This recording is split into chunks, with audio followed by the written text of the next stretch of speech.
अरे देखो उसे, कितनी मेहनत कर रही है। हाँ, और हम यहाँ बैठकर मजे कर रहे हैं। अजय, सुनते हो मैं क्या कह रही हूँ? अरे उठो, भी सुनाई नहीं देता क्या? जब देखो तब आराम से पड़े रहते हो, ना काम करते हो, ना तुम्हें हमारे घर की कोई चिंता है। बस तुम्हें आराम करने को कह दो। दिन भर कुंभकर्ण की तरह सोते रहते हो। अब उठते हो कि नहीं? अच्छा ठीक है, मत उठो। अभी जाकर एक बाल्टी पानी लेकर आपके ऊपर डालती हूँ। अरे नहीं नहीं, रुको, ऐसा मत करना। मैं तो उठ गया। क्या लाजो, तुम भी सोने भी नहीं देती? मैं कितने अच्छे अच्छे सपने देख रहा था कि मेरे पास बहुत पैसे आ गए हैं, मैं बहुत अमीर हो गया हूँ, हमारे पास बड़ा सा घर है और नौकर चाकर है, आराम की जिंदगी है, और तुमने मुझे उठा दिया। सपनों से बाहर निकलो, हकीकत में आओ। हमारे पास ना नौकर चाकर है, ना बड़ा सा घर, और ना ही पैसे। ये सब तो तब आएंगे ना जब जाकर तुम काम देखोगे, कोई काम करोगे। पैसे ऐसे और आराम की जिंदगी ऐसे ही नहीं मिलती। उसके लिए मेहनत करनी पड़ती है, जो तुम करना नहीं चाहते। दिन रात खटिया पर पड़े रहते हो। क्या खाक पैसे आएंगे? कुछ तो शर्म करो। मैं पिछले हफ्ते ही तो काम पर गया था, ऐसा क्यों बोलती हो? मैं तो काम पर जाता हूँ ना लाजो। एक हफ्ता काम पर जाते हो तो 2 हफ्ता घर पर लेटे रहते हो। ऐसे घर नहीं चलेगा। उधार पर राशन ला ला कर मैं कब तक घर चलाऊंगी? ऐसा कब तक चलेगा? आप कोई अच्छा सा काम क्यों नहीं देखते? तुम तो जानती हो ना, मुझे मेहनत का काम करना बिल्कुल भी अच्छा नहीं लगता। मुझे कोई ऐसा काम चाहिए जिसमें कम मेहनत में बहुत सारे पैसे मिले। मेहनत करना मुझे पसंद नहीं। अगर ऐसा कोई काम तुम्हारे नजर में हो तो बताओ, मैं वो करने को तैयार हूँ। कुछ तो शर्म करो। मेहनत नहीं करोगे तो कुछ नहीं मिलेगा। ऐसे उधार की जिंदगी ही जीते रहोगे। यहाँ मेहनत के सिवा कुछ नहीं होने वाला। आपको मेहनत तो करनी ही पड़ेगी। उठो और कोई काम धंधा देखो। और हाँ, अगर आज तुम्हें कोई काम नहीं मिला तो शाम का खाना नहीं दूंगी। बहुत आराम कर लिया। जाते हो कि नहीं? अरे हाँ, जाता हूँ। चिल्लाती क्यों हूँ? सुनाई देता है मुझे। क्या मुसीबत है? अब तो जाना ही पड़ेगा। फिर धनीराम काम की तलाश में निकल पड़ता है।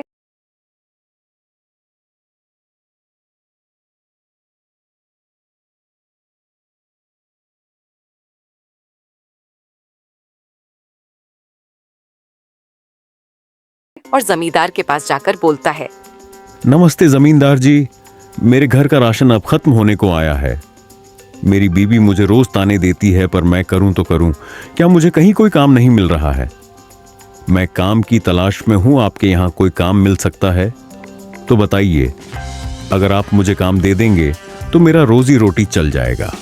हाँ, काम तो है, कल से आ जाना। कल काम समझा दूंगा। लेकिन ये बताओ जमींदार जी, काम के कितने मिलेंगे? एक दिन के 50 रुपए दूंगा। मैं काम तो करूंगा, लेकिन सिर्फ 3 घंटे के लिए, और मैं 3 घंटे के 100 रुपए लूंगा। क्यों भाई? बाकी के मजदूर तो कर रहे हैं, तुम्हें तकलीफ है तो करो, वरना मत करो। सोच लो जमींदार जी, एक दिन तो राजा ही बनने वाला हूं, तब देख लेना। अभी मेरी मजबूरी है, इसीलिए आपके पास काम मांगने आया हूं। तू अपने आप को समझता क्या है? अपने आप को क्या कहीं का राजा समझते हो? औकात में रहना सीख। बहुत मजदूर है मेरे पास, तेरी कोई जरूरत नहीं। चल निकल यहाँ से, बड़ा आया राजा बनने वाला। हाँ हाँ ठीक है, जाता हूं। तुम्हारे जैसे कंजूस सेठ के पास काम करने का मुझे भी कोई शौक नहीं है। राम राम। फिर धनीराम वहां से चला जाता है और सोचता है, क्या करूं, मेरे लायक तो कोई काम ही नहीं मिल रहा। अभी घर जाऊंगा तो लाजो के ताने सुनने पड़ेंगे। एक काम करता हूं, यहीं लेट जाता हूं और आराम कर लेता हूं। शाम को घर जाऊंगा तो लाजो से कहूंगा कि मैं दिन भर काम देख रहा था, लेकिन मुझे कहीं काम नहीं मिला। और फिर सरजी के नीचे सो जाता है।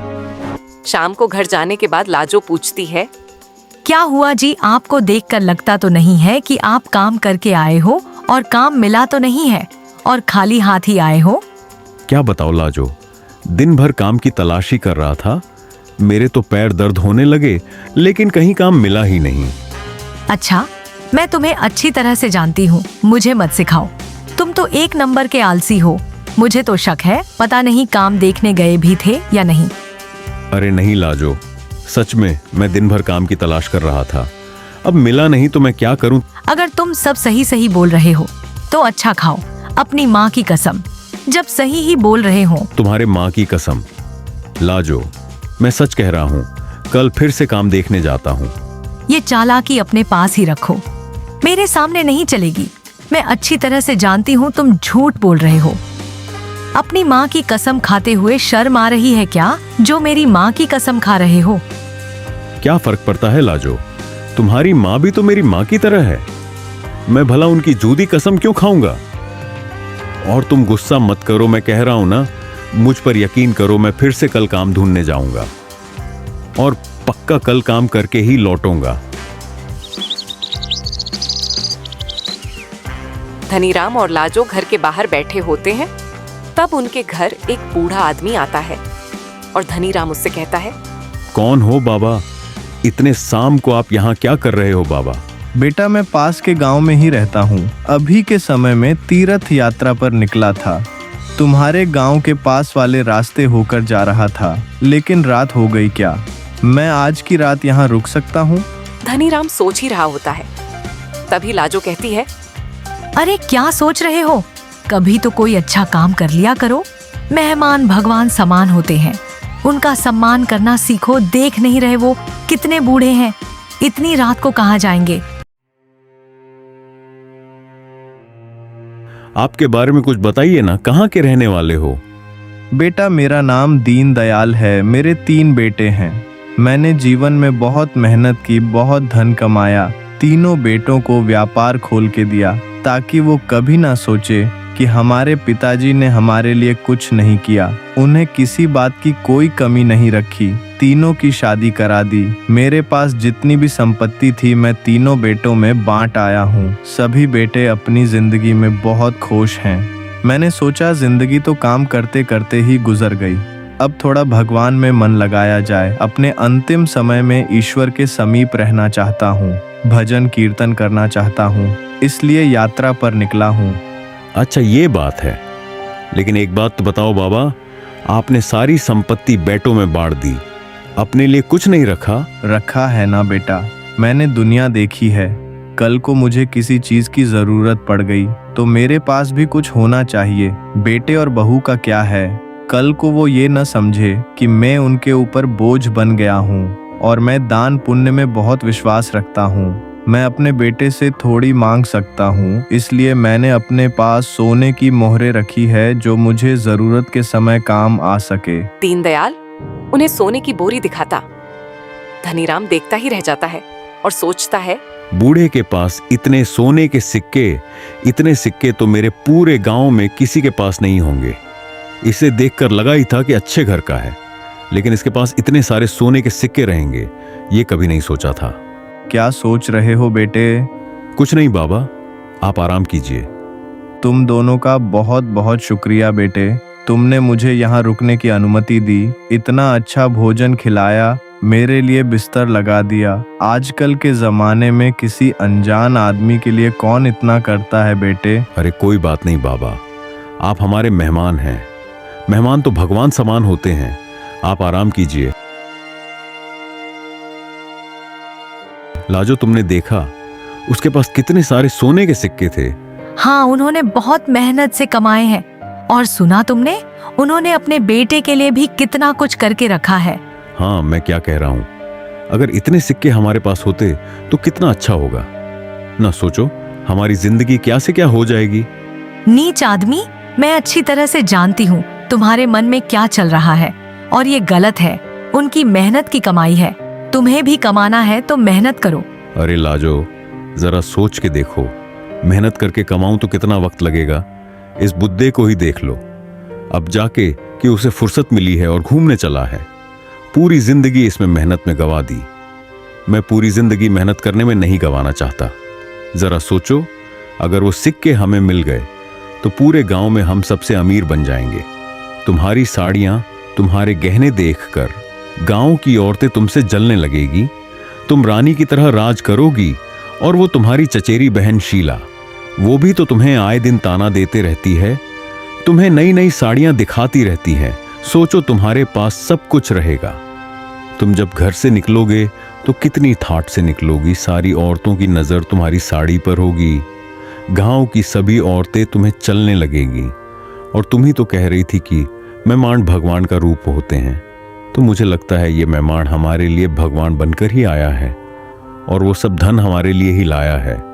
बात तो तुम सही कह रहे हो, और इतना सारा धन तुम्हें कमाने में शायद पूरा जीवन लग जाए, फिर भी मुझे नहीं लगता तुम कभी इतना धन कमा पाओगे, समझे? और तुम जो कहना चाहते हो ये तो गलत है ना? अरे कुछ गलत नहीं है, तुम इतना क्यों सोचती हो? वैसे भी वो बूढ़ा इतने सोने के सिक्के का करेगा क्या? उसकी तो उम्र हो चली है, अब उसे इतने धन की क्या जरूरत? उसके सिक्के की हमें ज्यादा जरूरत है। लाजो उसके बातों में आ जाती है। फिर दोनों रात को चीरे चुपके दीनदयाल के पास जाकर उसके सोने के सिक्के चुरा लेते हैं और उसमें पत्थर डाल देते हैं।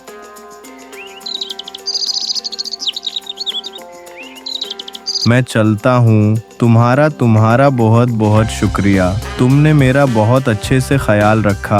भगवान तुम्हारा भला करे। अच्छा ठीक है, आराम से जाना बाबा। फिर अगली सुबह दीनदयाल वहां से चला जाता है।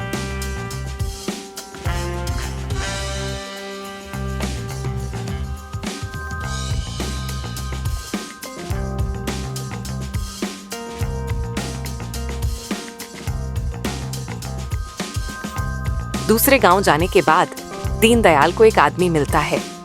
कुछ खाने को होगा तो दे दो मलिक, 2 दिन से भूखा हूं, कुछ नहीं खाया।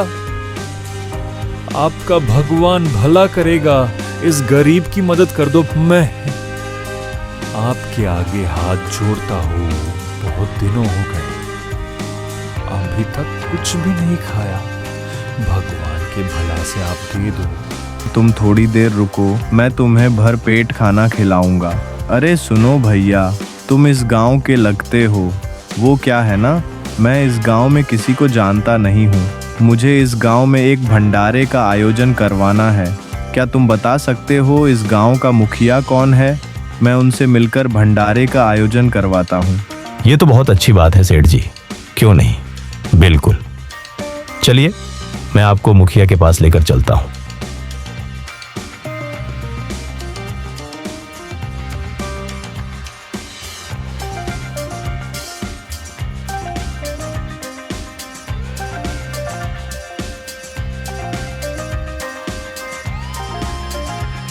फिर मनोहर दीनदयाल को उसे गांव के मुखिया से मिलाता है और उसे कहता, सेठ जी, मुझे इस गांव में एक भंडारा करना है जिससे पूरे गांव के लोगों की मदद हो, और मैं चाहता हूं कि पूरे गांव के लोग इसका लुत्फ उठा सके। इसलिए मैं पूरे गांव के बड़ा सा भंडारा करवाना चाहता हूं। जी, पूरे भंडारे का लगभग कितना खर्चा आएगा? ये तो बहुत अच्छी बात है, बहुत अच्छी सोच है आपकी। ऐसे लोग बहुत ही कम मिलते हैं, और तो और भगवान आपकी बहुत भला करेगा। आपके वजह से कुछ ऐसे गरीब को खाना मिल जाएगा, शायद वो कुछ दिनों से कुछ खाए नहीं होंगे। इस भंडारे में खर्चा यही लगभग 300 से 400 सोने के सिक्के लगेंगे। फिर खाना बनाने की व्यवस्था शुरू हो जाती है और बहुत बड़े भंडारे का खाना बनाया जाता है। तब तक दीनदयाल मनोहर के घर ही रुकता है।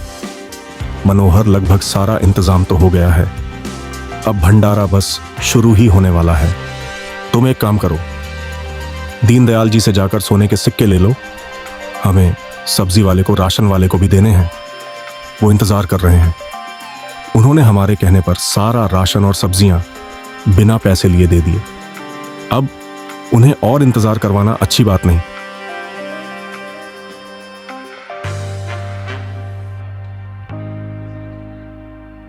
बाबा, आपके कहे अनुसार सारी व्यवस्था हो चुकी है, अब सिक्के दे दीजिए।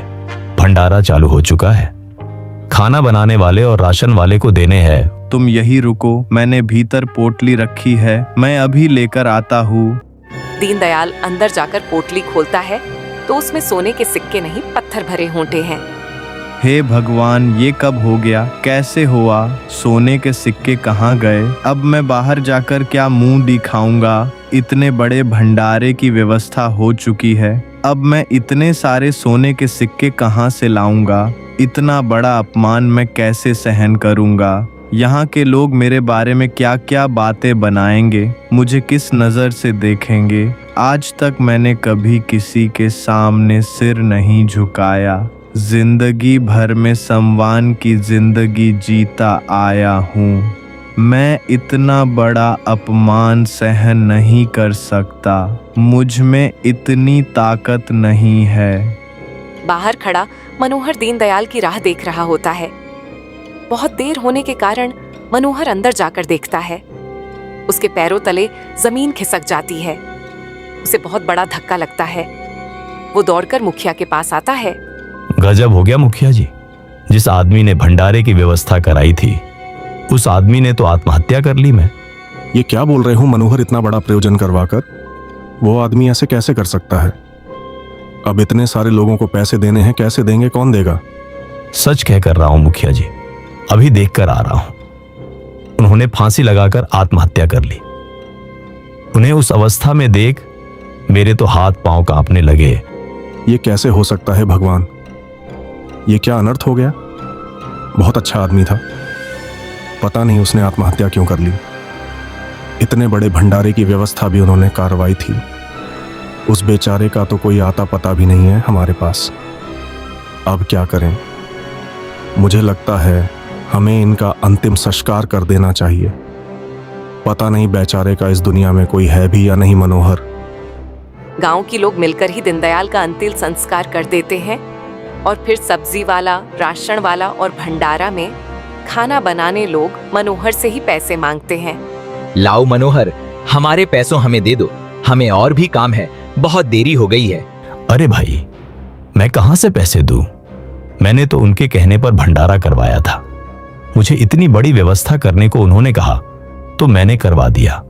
अच्छा, तो बिना धन के तो वह व्यवस्था करने को नहीं बोलेगा। इसका मतलब वह धनवान आदमी होगा जिसने इतनी बड़ी व्यवस्था करवाई है। वह आदमी तुम्हारे घर में ठहर हुआ था तो उसका सामान होगा और जरूर उसके सामान में धन होगा। तुम जाकर उस पैसे को लाकर हमें दे दो। हाँ, तुम सही कह रहे हो भाई। मैं अभी उसका सामान जाकर देखता हूं। आप लोग यही रहो, मैं अभी आता हूं।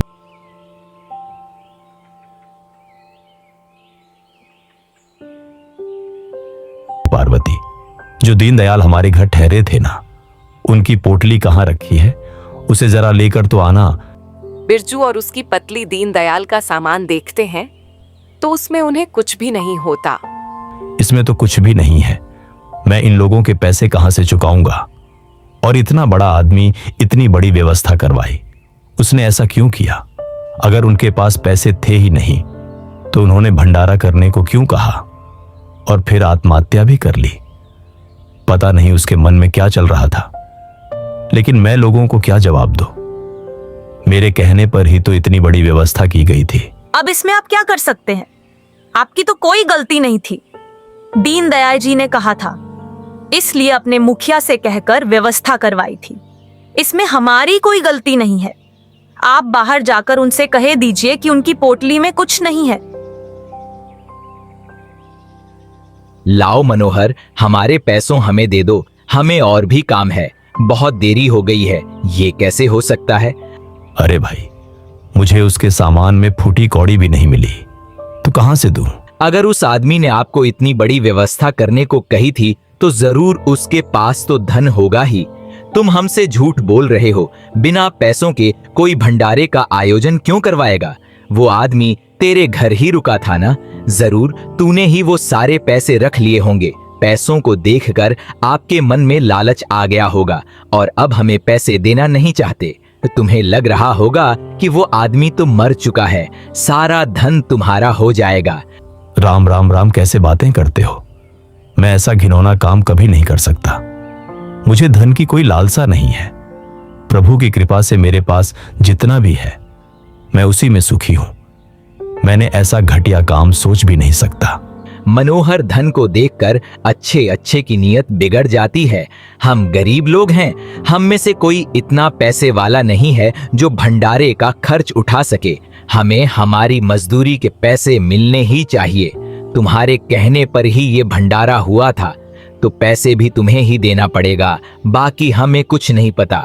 हमारे पैसे हमें किसी भी हालत में चाहिए। क्यों भाइयों, मैं सही कह रहा हूं ना मुखिया जी? अब आपको ही न्याय करना होगा। हमें हमारे मेहनत के पैसे चाहिए। आप लोग मेरे बात का विश्वास क्यों नहीं करते हैं? मैं सच कह रहा हूं, उस आदमी के सामान में कोई पैसे नहीं है।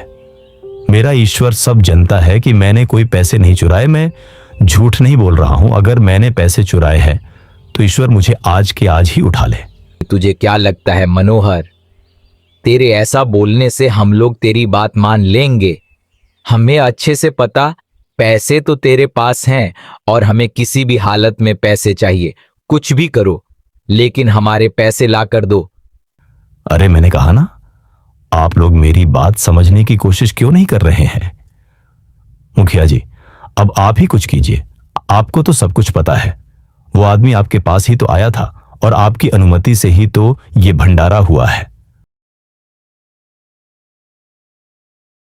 वो आदमी मेरी पहचान का नहीं था, उसे तो तुम मेरे पास लेकर आए थे, तो वो तुम्हारी पहचान का होगा।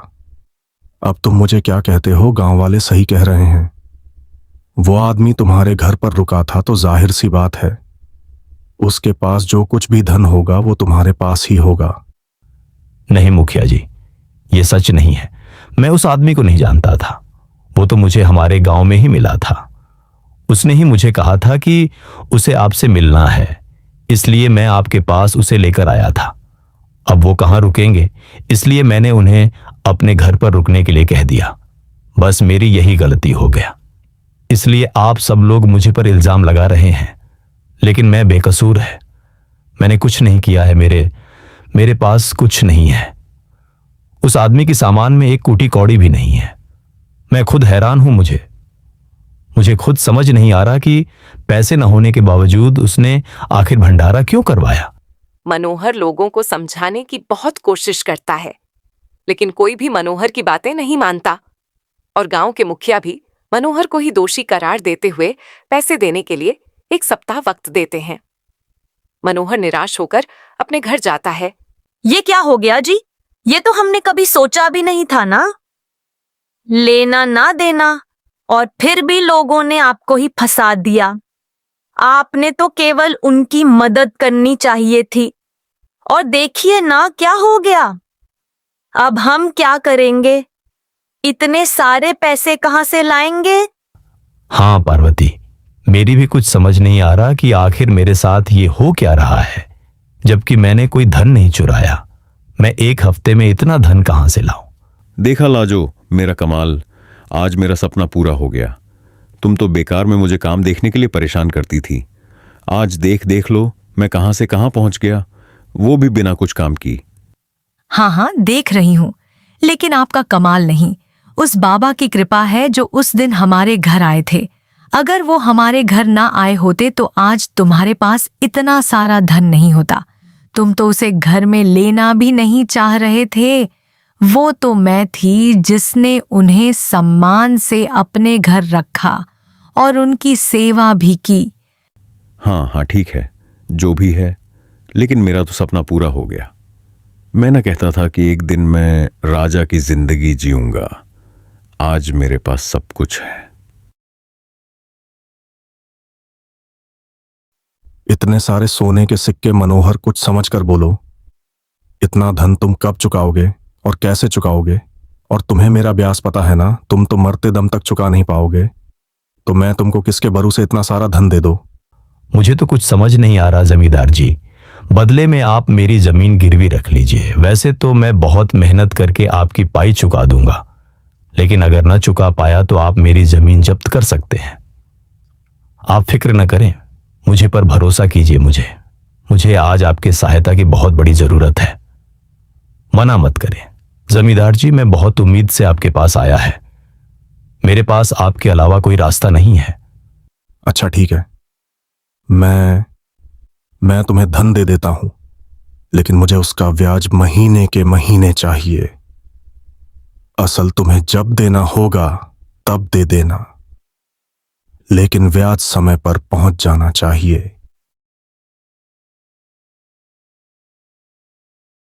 है भगवान, मैं किस जन्म का कर्ज चुका रहा हूं? मुझे किस बात की सजा मिल रही है? मैंने इतने दिन तेरी सेवा की, उसके बदले मुझे क्या मिल रहा है? मेरी तो कोई गलती भी नहीं थी। पता नहीं वो आदमी कहां से आया था, उसके कहाने पर ही मैंने ये सब किया। मुझे किस बात की सजा दे रहे हो प्रभु? इधर धनीराम के घर एक संतान पैदा होती है, सोने और सिक्कों के भरोसे। धनीराम बहुत सारी जमीन खरीद लेता है और उसके पास काफी दाना पानी जमा हो जाता है। इधर मनोहर ब्याज दे देकर परेशान हो रहा है। मनोहर सोचता है और हे भगवान, असल की इतनी बड़ी रकम मैं कैसे चुकाऊंगा? ये कैसी परीक्षा ले रहे हो प्रभु? मेरी सहायता करो। मैंने किसी का क्या बिगाड़ा है? देखते देखते 15 साल गुजर जाते हैं। धनीराम का बेटा बड़ा हो जाता है। धनीराम का बेटा बहुत धार्मिक होता है और हमेशा सबकी मदद करता है। अगर किसी को कोई जरूरत पड़ी तो वह घर से सामान ले जाकर देता है। उसे लोगों पर बहुत दया आती है। इसी बात को लेकर धनीराम बहुत चिंतित रहता है। धनीराम उसे हमेशा डांटता है। एक दिन मनोहर अपनी जिंदगी से तंग आकर कुएं में कूदकर अपनी जान देने ही वाला होता है। तभी धनीराम का बेटा आकाश जाकर उसे बचाता है और उसे कहता है, ये क्या? ये आप क्या करने जा रहे थे? आपको पता है जिंदगी कितनी अनमोल होती है। एक बार चली गई, दोबारा नहीं मिलती क्या? परेशानी हो? मुझे बताइए। मैं जीवित रहकर क्या करूं बेटा? मैं ब्याज दे देकर तंग आ चुका था। अब मेरे पास बस देने के लिए भी कुछ नहीं रहा। जमींदार ने मेरी सारी जमीन और मेरे घर पर कब्जा कर लिया है। मेरे पास कुछ नहीं रहा। अब मैं जीवित रह करूंगा भी क्या? मुझ पर भरोसा कीजिए। मुझे जो शाम तक का वक्त दीजिए, मैं आज शाम तक आपकी सारी मुसीबत को आपसे हमेशा के लिए दूर कर दूंगा। लेकिन तुम कौन हो बेटा? और तुम क्या करोगे बेटा? बस आप मेरी बात मान लीजिए। आप मुझे शाम तक का वक्त दीजिए, तब तक आप कोई गलत कदम नहीं उठाएंगे। बस थोड़ी देर इंतजार कर लीजिए, मैं आता हूं। वह मनोहर आकाश की बात मान लेता है। फिर आकाश मौका देखते ही अपने घर जाता है और किसी को बिना बताए तिजोरी में से सारे पैसे लाकर मनोहर को दे देता है। इतने सारे पैसे तुम कहां से लाए? और मुझे इतना सारा धन नहीं चाहिए। ये तो बहुत सारा है। और तुम हो कौन बेटा? किसके बेटे हो? मैं कौन हूं, कहां से आया हूं, अभी आप इतना मत सोचिए। बस इतना समझ लीजिए कि भगवान ने मुझे आपके लिए ही भेजा है और ये पैसे आपके ही हैं। मेरा काम यही तक था। अब मुझे जीने की कोई इच्छा नहीं। अब मुझे उसे जाना पड़ेगा। मैंने अपने पिछले जन्म का कर्ज चुका दिया और अब मेरे जाने के बाद धनीराम को भी अपने दिए की सजा मिलकर रहेगी। थोड़ी देर बाद एक आदमी धनीराम के घर जाता है और बोलता है, अपने बेटे की मौत की खबर सुन लाजो को दिल का दौरा पड़ जाता है और वो भी मर जाती है। अपनी पत्नी और बेटे को खोकर धनीराम अब जी नहीं पाता। अब ना ही उसके पास पैसे बचे हैं और ना ही उसका परिवार। एक दिन वो भी आत्महत्या कर लेता है।